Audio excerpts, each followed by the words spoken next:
మీకు నేను ఒక ఉదాహరణ చెప్పనండి, ఎక్కడితో కాదు, భాగవతంలోంచే చెప్తాను.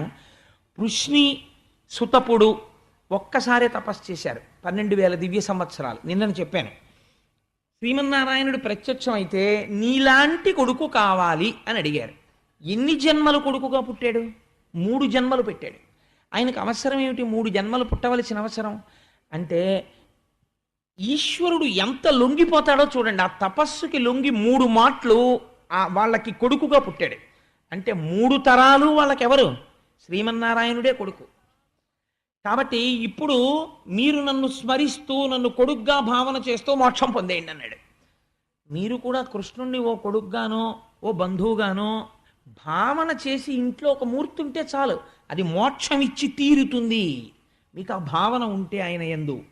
కాబట్టి ఏ పాములెరుగక ఏ పారుమేటికి పశుల కాపరి ఇంట పాము కలిగి, ఏ కర్మయును లేక వెలయునొక్కటికి జాతకర్మంబులు సంభవించే, ఏ తల్లి చనుబాలు ఎన్నడెరుగని ప్రోఢ తల్లి యశోద చనుల పాలు త్రావనిరిగే, ఏ హాని వృద్ధుల నిరుగని బ్రహ్మంబు పొదివిటిలో వృద్ధి పొందనుంది, ఏ తపములనైన ఎలమి పండని పంట పల్లవీజనముల వాడపండి, ఏ చదువులనైన ఇట్టిట్టిదన రాని అర్థము అవయవముల యందు అందముంది. ఏమి పద్యం అండి పోతన గారు! పరబ్రహ్మం యొక్క కారుణ్యం అంటే ఏమిటో చెప్తున్నారు ఆయన. నేను ఇక్కడ పుట్టలేదే అని ఆయన అనలేదుట. ఆయన ఏమంటున్నారంటే పోతన గారు, ఏ పాములెరుగక ఏ పారుమేటికి పశుల కాపరి ఇంట పాము కలిగే. అసలు జన్మనెత్తవలసినటువంటి అవసరం లేనివాడు జన్మని స్వీకరించినప్పుడు పశువుల్ని కాసేవాళ్ళ ఇంట్లో పుట్టాడు. సరికదా, ఏ కర్మయును లేక వెలయునొక్కటికి జాతకర్మంబులు సంభవించే. ఆయనకి ఏ కర్మ లేదు, తాను చేసే పని అన్నది ఆయనకి ఏదీ లేదు, విహిత కర్మాచరణం. అటువంటి వాడికి జాతకర్మ చేస్తున్నారు. ఎంత విచిత్రం! ఆయనకి నామకరణం చేయడం, జాతకర్మ చేయడం, అన్నప్రాశన చేయడం, ఇవన్నీ ఆయనకి చేస్తున్నారు. ఏ తల్లి చనుబాలు ఎన్నడెరుగని ప్రోఢ తల్లి యశోద చనుల పాలు త్రావనిరిగే. ఆయన కన్నా ముందున్నవాడు ఎవడు లేడు, ఆయన తర్వాత ఉండేవాడు లేడు. కాబట్టి ఆయన ఎప్పుడూ తల్లిపాలు తాగి ఎరగడు. అటువంటి వాడు ఇవాళ ఆశ్చర్యంగా యశోదాదేవి ఒడిలో పడుకుని యశోదాదేవి యొక్క చన్నుల నుంచి స్రవించినటువంటి పాలు తాగుతున్నాడు. ఎంత ఆశ్చర్యం! పరబ్రహ్మం యొక్క అనుగ్రహం నిజంగా. ఆ యశోద ఎంత పుణ్యం చేసుకుందో, ఆనాడు పాలిచ్చి పెంచింది. ఈనాడు కూడా యశోదని మీరు చూడాలనుకుంటే వెంకటాచలంలో వెంకటరమణుడి సన్నిధానంలో ఇప్పటికీ పిల్లవాడికి అన్నీ జాగ్రత్తగా వండుతున్నారో లేదో వంటశాలలోకి చూస్తూ ఒకళమాతగా కూర్చున్నది. కాబట్టి ఏ తల్లి చనుబాలు ఎన్నడెరుగని ప్రోఢ తల్లి యశోద చనుల పాలు త్రావనిరిగే, ఏ హాని వృద్ధుల నిరుగని బ్రహ్మంబు పొదివిటిలో వృద్ధి పొందనుంది. ఆయనకి హాని తెలియదు, వృద్ధి తెలియదు. ఆయన ఒకనాడు ఉండడం, ఒకనాడు లేకపోవడం, పెరగడం, తరగడం, ఇలాంటివి ఆయనకేం ఉండవు. అలాంటి వాడు ఆశ్చర్యంగా అమ్మ ఒళ్ళో పెరుగుతున్నాడు రోజు రోజుకి. ఎంత చిత్రమైనటువంటి విషయం! అందుకని ఏ తపములనైన ఎలమి పండని పంట వల్లవీజనముల వాడపండే. ఎంత తపస్సు చేసినా చూడడానికి వీలు కానటువంటి మూర్తి ఇవాళ ఏమీ చేత కానటువంటి గోపకాంతల ఇళ్లల్లో పెరిగి పెద్దవాడయ్యి ఆడుకుంటున్నాడు. మహా అయితే భగవంతుడు ప్రత్యక్షం అయితే, స్వామి నువ్వు ఇక్కడ వెలిసి ఉండు అంటే ఒక మూర్తిగా వెలసి ఉంటాడు. అంతేకాని వాళ్ళింట్లో వీళ్ళింట్లో ఆడుకుంటూ ఈ ఊళ్ళో తిరుగుతుంటాను అనడగా. కానీ నందవ్రజంలో కనపడ్డ ప్రతి ఇంట్లోకి వెళ్ళి వాళ్ళు నైవేద్యం పెట్టక్కర్లేదు, తానే అడిగి తినేశాడు. ప్రత్యక్ష కైంకర్యం. ఎంత అదృష్టం! పైగా ఏ చదువులనైన ఇట్టిట్టిదనరా అని. ఎంత చదువుకున్నా బ్రహ్మం ఎలా ఉంటుంది చెప్పు అంటే చెప్పడం కుదరదు. ఎందుకంటే యతో వాచో నివర్తంతే అప్రాప్య మనసా సహా. మనస్సు వాక్కు ఇంకా మేము పరబ్రహ్మం గురించి చెప్పలేమని వెనక్కి ఎక్కడ తిరిగిపోయాయో అక్కడ పరబ్రహ్మం ఉంది. అటువంటి పరబ్రహ్మం గురించి ఏ చదువు చెప్పలేదో అటువంటి పరబ్రహ్మము ఇవాళ ఆ గోపకాంతల ఇంట్లో ఒక స్వరూపమై పెరిగి పెద్దవాడవుతున్నాడు. ఎంత చిత్రమయ్యా! ఇది పరమాత్మ యొక్క కారుణ్యము. ఈ పద్యం కేవలం వినడానికి కాదండి, ఈశ్వరానుగ్రహం. అంటే మీకు ఒక మాట చెప్తున్నాను. భగవంతుడి అనుగ్రహం ఎలా ఉంటుందంటే, వెనకటికి ఒకానొక సాధు పురుషుడు ఏదో తనకి కావలసినటువంటి ద్రవ్యం కోసమని అక్బర్ పాదుషా దగ్గరికి వెళ్ళాట. అక్బర్ పాదుషా దగ్గరికి వెళ్ళి ఎదురు చూస్తున్నాడు. రాజావారు పిలుస్తారు, కూర్చోండి అన్నారు. విజిటర్స్ చైర్స్లో కూర్చున్నాడు. సాధు పురుషుడు కదా, అటు ఇటు తిరుగుతుంటే ఎవరు ఏమనరు. ఆయన చాలా మత సహనం కలిగినటువంటి వాడు, అందరినీ సమానంగా చూసినవాడు. ఆయన తిరుగుతూ అక్బర్ పాదుషా ఏం చేస్తున్నాడు అని అడిగారు. అడిగితే ఈ సామ్రాజ్యము ధనకనక వస్తువాహనములతో వర్ధిల్లాలని ఈశ్వరుణ్ణి ప్రార్థన చేస్తున్నాడు అన్నారు సేవకులు. వెంటనే ఈ సాధు పురుషుడు లేచి వెళ్ళిపోయాడు. వెళ్ళిపోతే అక్బర్ పాదుషాకి తెలిసింది. వచ్చి వెళ్ళిపోయాడు ఈ మాట తెలియగానే. కబురు చేశాడు, ఎందుకు వెళ్ళిపోయాడు కనుక్కురండి అన్నాడు. నేను సాధు పురుషుణ్ణి, నేను ఈశ్వరార్చన చేసేవాణ్ణి, నేను ద్రవ్యం కోసం అక్బర్ దగ్గరికి వెళ్ళాను. ఆ అక్బర్ కూడా ద్రవ్యం కోసం ఈశ్వరుణ్ణే ప్రార్థిస్తున్నాడు. అది నేను ప్రార్థించచ్చుగా, నేను ఎందుకు వెళ్ళినట్టు, అందుకని వెనక్కి వచ్చేసాను అన్నాడు. ఎంత చిత్రంగా ఉంటుందో చూడండి. ఏదైనా ఎక్కడి నుంచి వస్తుంది? ఈశ్వరానుగ్రహంలోంచే వస్తుంది. భగవంతుడు ఒక మాట అనుకున్నాడు. నేను తరచూ మీకు ఒక మాట చెప్తూ ఉంటాను. చంద్రశేఖర పరమాచార్య స్వామివారికి ఒక లక్షణం ఉండేది. 1 కోటి రూపాయలు పట్టుకొచ్చి ఒకరక్కడ పెట్టి, అయ్యా ఈ 1 కోటి రూపాయలతో మీరు ఏదైనా ఇది కట్టండి అంటే, నేను అలా కట్టననేవారు. నేను అలా కట్టను. కటిక పేదవాడు కూడా తనకి తోచినది 5 పైసలు ఈ హుండీలో వేయండి, వేస్తే ఈ డబ్బంతా పట్టుకెళ్ళి గుడి కట్టి నేను అందులో అభిషేకం చేస్తాను, దర్శనం చేసుకోండి అనేవారు. ఎందుకనంటే ఆ గుడి ఎంతకాలం ఉంటుందో అంతకాలం, గుడి ఎంతకాలం ఉంటుంది, ఈ సనాతన సంప్రదాయం ఎంతకాలం ఉంటుందో అంతకాలమో గుడి ఉంటుంది. ఎంతకాలము గుడి ఉంటుందో అంతకాలము ఈ భక్తులందరికీ కూడా వరం ఇవ్వాలి. అది జగదాచార్యులంటే. ఇప్పుడు ఏమైంది, ఆ గుడిలో పావలా వంతు పడినా సరే, ఆ గుడికి ఎవరైనా వెడితే వెళ్ళి దర్శనం చేసుకుని అక్కడ జరిగిన ఆరాధనలో 6వ వంతు పుణ్యం వాళ్ళ ఖాతాలో పడుతుంది. ఇక్కడ రామాయణం జరిగితే, ఇక్కడ భాగవతం జరిగితే, ఇంత ఇరుక్కుని కూర్చుని విన్న భక్తుల యొక్క శ్రద్ధకి అయ్యప్ప స్వామి వారు పొంగిపోయారు. పొంగిపోయి వీళ్ళందరికీ నేను ఒక శాశ్వత పుణ్య నిధిని ఇవ్వాలి. ఎలా ఇస్తాననుకున్నారు? 200 మంది 1200 రూపాయలు ఇవ్వండి, మీ పేరు మీద రాటేసి ఆచ్ఛాదన మంటపం కడతామన్నారు. ఇవాళకి నాకు మూర్తి గారు స్టేజ్ దగ్గరికి వస్తుంటే చెప్పారు, 200 దాటిపోతోందండి అంటున్నారు. అంటే ఈశ్వరుడు ఏం చేశాడు? మీ మనస్సుల్లో చొరబడి తనకి ఆచ్ఛాదన మంటపం ఒకటి ఇక్కడ కట్టించుకుంటున్నాడు. ఎందరో ఆయన భక్తులు రేపు ఆచ్ఛాదన మంటపంలో కూర్చుంటారు. వృద్ధులు కూర్చునే కుర్చీలు తెప్పించుకుంటున్నాడు. పేరు ఉంటుందా? ఎవరి పేరు ఉండదు. కానీ ఎవరెవరి పేర్లు ఇక్కడ పెట్టుకోవాలో ఆయనకి తెలుసు. కానీ 1200 రూపాయలు ఇవ్వలేకపోయాను అనుకోండి, అప్పుడు నా పేరు గుర్తుండదా, అప్పుడు నాకు ఆ పుణ్యం లేనట్ట అని మీరు అనుకోకండి. అలా ఎవరు ఇవ్వలేకపోయారో నేనంటున్నాను, నిజంగా 1200 రూపాయలు ఇవ్వలేకపోయిన వాడెవడో వాడే అయ్యప్ప స్వామికి బాగా దగ్గరైన వాడు. ఎందుకో తెలుసా అండి? స్వామి 1200 రూపాయలు ఇవ్వలేకపోయాను, ఈ మాట ఎప్పుడైనా నా స్థితి 12 లక్షలైనా సరే ఇవ్వగలిగే స్థితిని నాకు ఇయ్యని వాడు ఆర్తితో ప్రతిక్షణం అడుగుతాడు. కాబట్టి వాండే దగ్గర పెట్టుకుంటాడు పరమాత్మ. నేనంటున్నాను, ఇచ్చిన వాళ్ళకన్నా ఇవ్వని వాళ్ళు 2 మెట్లు పైకెక్కి ఉన్నారు. మీరేం బెంగ పెట్టుకోకండి, నేను సత్యం చెప్తున్నాను. అంటే ఇచ్చిన వాళ్ళని నువ్వు చిన్నబుచ్చావా? నేను చిన్నబుచ్చలేదు.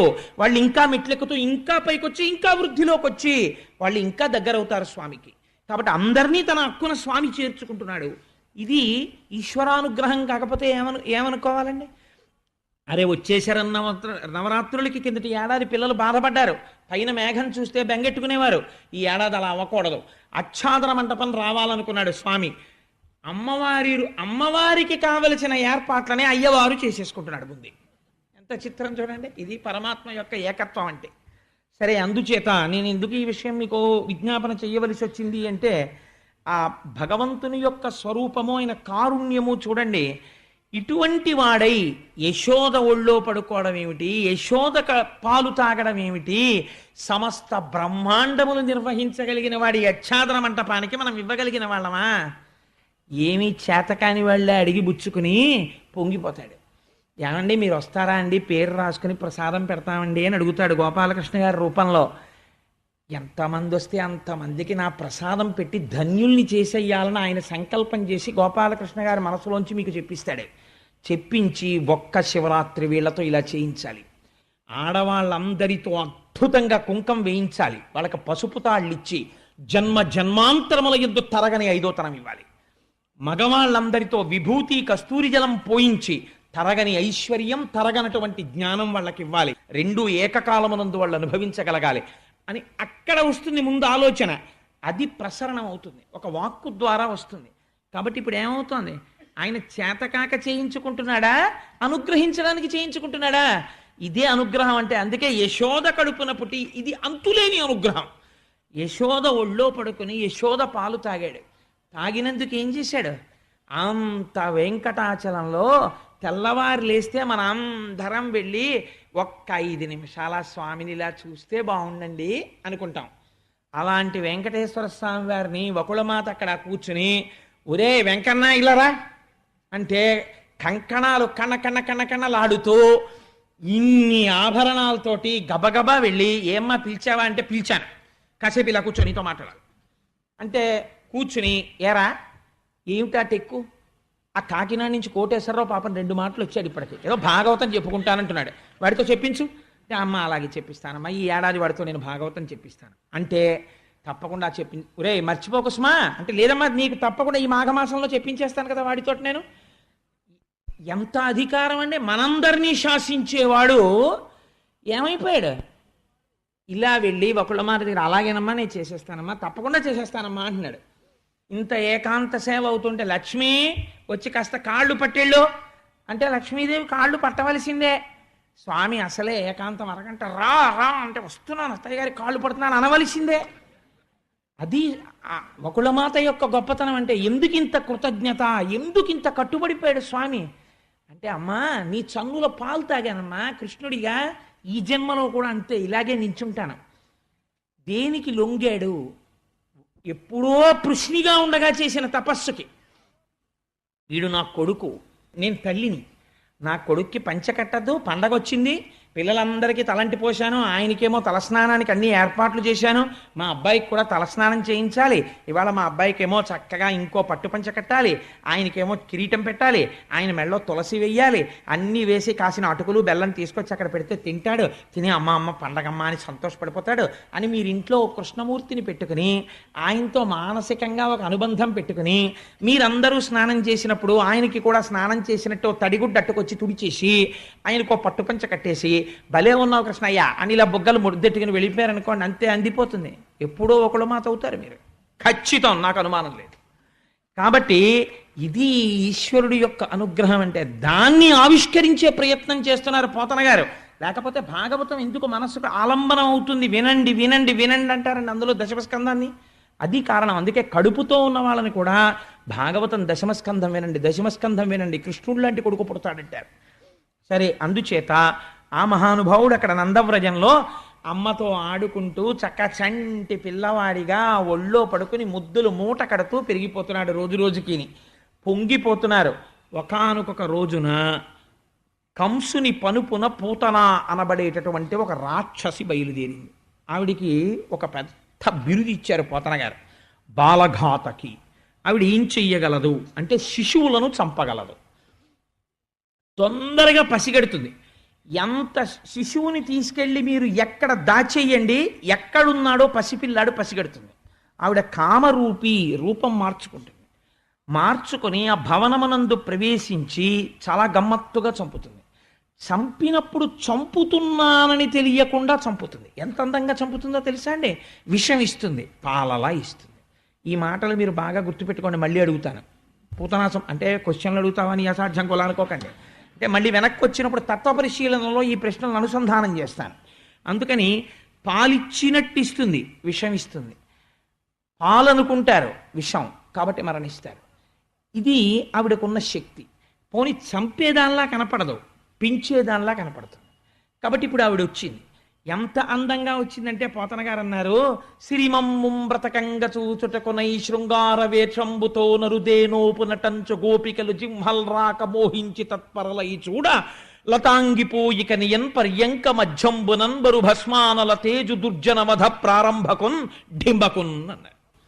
ఎంత గొప్ప పోతన గారికి పరవశం అసలు. ఇంకా ఆయన అన్నారు, సిరిమమ్ముం బ్రతకంగ చూచుటకునై శృంగార వేషంబుతో నరుదేనోపు నటంచు గోపికలు జింహల్ రాక మోహించి తత్పరలై చూడ. చక్కటి మేలి ముసుగొకటి వేసుకుంది, కామరూపి, మంచి పట్టుబట్ట కట్టుకుంది, ఒంటి నిండా బంగారు ఆభరణాలు పెట్టుకుంది.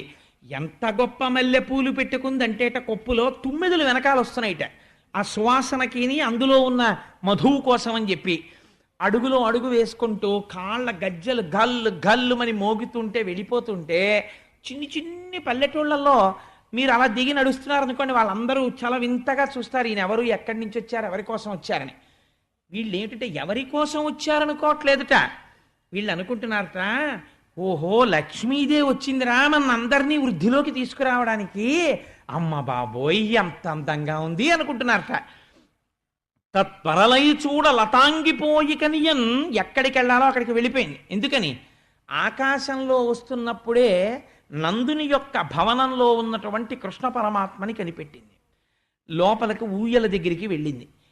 తత్పరలై చూడ లతాంగిపోయి కనియన్ పర్యంక మధ్యంబునన్ బరు భస్మానల తేజు దుర్జనవధ ప్రారంభకున్ ఢింబకున్. నివురుగప్పిన నిప్పు ఎలా ఉంటుందో, ముట్టుకుంటే కాలుస్తుంది ఆ నిప్పు, అలా ఏమీ చేత కానటువంటి పసిపిల్లాళ్ళ ఇంకా తాను ఏ అవతార ప్రయోజనాన్ని సిద్ధింపచేసుకోవడానికి కృష్ణుడిగా వచ్చాడో అలా ఇంకా రాక్షస సంహారానికి బోణీ కొట్టడానికి పడుకున్నటువంటి కృష్ణుణ్ణి చూసింది.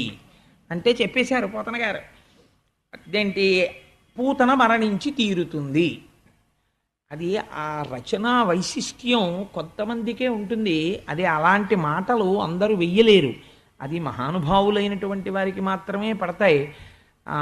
నాకు జ్ఞాపకంలో మహాభారతంలో తిక్కనామాచ్యుల వారు అంటారు ఒక చోట, సింగంబున్న గుహంబులోనికించొచ్చు మతంగంబువులే అంటారు. కీచకుడు నర్తనశాలలోకి వెడుతుంటే భీముడు అంతకు ముందే వెళ్ళి అక్కడ ఉంటాడు.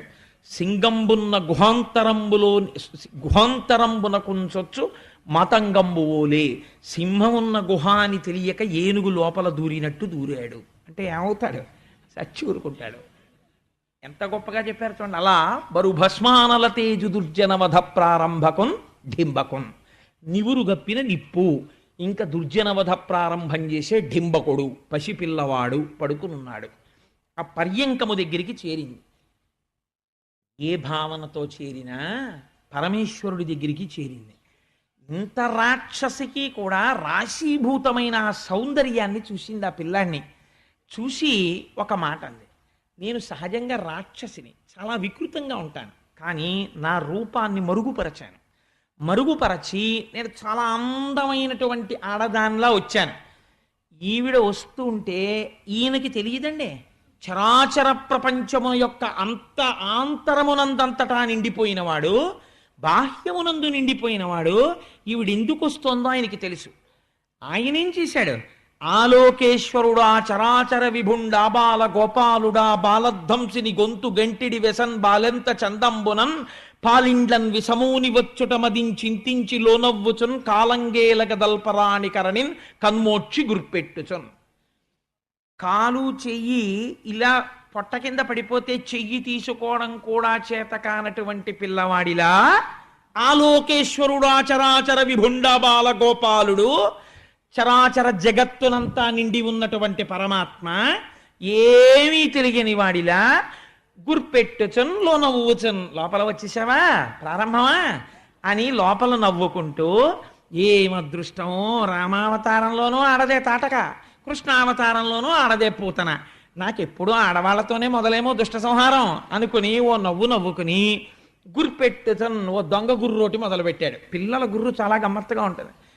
పెద్దవాళ్ళు గుర్రు పెడితే చికాకు వస్తుంది, ఏమిటంటే బాబా గుర్రు అంటారు. పిల్లలు గుర్రు పెట్టారనుకోండి ఇంటిల్లిపాది వచ్చి చూస్తారు, వాడు చూడండి ఎలా గుర్రు పెడుతున్నాడో అని. అందుకని ఆయన చిన్ని గుర్రు పెట్టి నిద్రపోతున్నాడు. ఈవిడ దగ్గరికి వచ్చి చూసింది ఉయ్యాల దగ్గర. ఎంత రాక్షసైనా అందానికి వశపడిపోయి తెలియకుండానే ఒక మాట అంది, నేను ఇంత అందంగా ఎందుకు వచ్చానో తెలుసా? నీ అందం తీసేయడానికి వచ్చాను. ఇంత అందగాడివి నా పాలు తాగితే ఏమైపోతావో తెలుసా? ఎందుకు పనికి రాకుండా అయిపోతావు. అందుకే నాచనుబాలొక గుక్కెడు ఓ చిన్ని కుమార త్రాగు మొయ్యన పిదపన్ని చెలువ మెరుగవచ్చును నా చెలువము సఫలమగును నలినదలాక్ష. యశోదాదేవి కన్నులు అంత అందంగా ఉంటాయట, తామర రేకుల్లా ఉంటాయట. అమ్మ పోలికి వచ్చింది ఆయనకి. అందుకని నలినదలాక్ష ఆవిడ అలాగే పిలిచింది తెలియకుండా. తామర రేకుల వంటి కన్నులున్న పిల్లాడా ఎంత అందంగా ఉన్నావురా, ఇంత అందం చటుక్కున మాయమైపోతుంది. ఏది? నా చనుబాలొక గుక్కెడు ఓచిన్ని కుమార త్రాగు మొయ్యన పిదపన్ నా చెలువ మెరుగవచ్చును. నా అందం ఏమిటో అప్పుడు చదువు కానీ నీ చెలువము సఫలమగును, నీ అందానికి సార్థకత వస్తుంది, దా తాగు అని గబగబా ఉయ్యాలలో ఉన్న పిల్లాన్ని తీసుకుని ఒళ్ళో పెట్టుకుని స్తన్యం వాడి నోట్లో పెట్టబోతోంది. ఎక్కడో లోపల పని చేసుకుంటున్నారు రోహిణి యశోదాదేవిని. వాళ్ళు చూశారు. చూసి అయ్యయ్యో అదేమిటమ్మా మా పిల్లవాడికి పాలిస్తున్నావు, అలా ఇవ్వకు, మా పిల్లవాడు అన్య స్త్రీల యొక్క క్షీరమును స్వీకరించాడు, ఆగు ఆగంటున్నారు. ఆవిడ స్తన్యమంతా విషమే కాబట్టి ఒక్కసారి ఆ విషాన్ని పిల్లవాడి నోట్లో పెడితే చాలు అనుకుంది. అని గబగబా పిల్లవాడిని తీసి ఒళ్ళో పెట్టుకుని వాడి ముఖం ఇలా ఇలా తిప్పి ఎలా అయినా సరే ఆ స్తన్యం నోట్లో పెట్టే ప్రయత్నం చేస్తాను. ఈయన ఎంత తెలివితేటలైన ప్రయత్నం చేశాడంటే పోతన గారు లైవ్ టెలికాస్ట్ ఇచ్చారండి. జీవితంలో ఒక్కసారి ఇక్కడ అలా దర్శనం అయితే చాలు పాపాలు విరిగిపోతాయని. మేల్కొన్న చెరుగున మెల్లన కను విరిచి క్రీగంట చూచుచు గిదిసి నీల్గి ఆవులించుచు చేతుల అకసంబున జాజి ఎదుగిలియో కన్న యోజనూది బిగుచన్ను కవకేళ కబళించి పీడించి గొక్కకు గుటుకు గుటుకు మనుచు ఒక రెండు గ్రుక్కలను విధ ప్రాణముల సైతము మేనిలో సత్వమెల్లా త్రావె నదియును గుండెలు తల్లడిల్ల ఇతర బాలుర క్రియవాడవివు కాదు చన్ను విడువుము చాలు ననుచు. లైవ్ టెలికాస్ట్ ఇచ్చారు శబ్దంతో క్యాన్వాస్ గీసి మహానుభావుడు.